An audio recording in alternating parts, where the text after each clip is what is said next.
தமிழ்நாடு முதலமைச்சருக்கும் மாண்புமிகு தமிழ்நாடு போக்குவரத்து அமைச்சருக்கும் என்னுடைய முதல் வணக்கம்.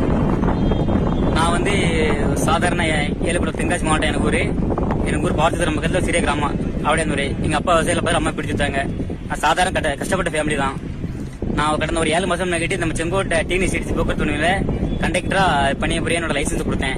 நான் வந்து டியூட்டி பார்த்தேன். கிட்டத்தட்ட ஒரு 3 மாசம் டியூட்டி பார்த்தேன். எனக்கு வாரத்துக்கு ஒரு நாள் டியூட்டி தருவாங்க, பேருக்கு தருவாங்க. என்ன நடக்குது அங்க டியூட்டி போடுற கண்ட்ரோலருக்கு சாமி. அந்த சாமிங்கிற ஆளு வந்து தன்னோட சொந்த ஜாதிக்காரர்கள் மட்டுமே அதிக அளவு பண்ணி வழங்குறாரு. நானும் மனசங்க தான் ஐயா. எல்லாரும் வேலை பார்க்கணும்னு நினைக்கிறாங்க.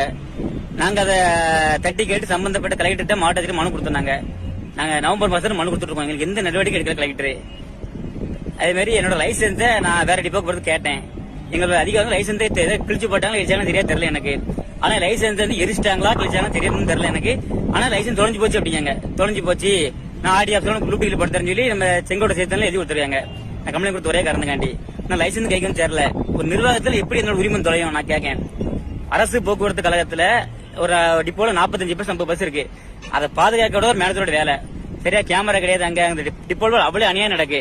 அதை தட்டி கட்ட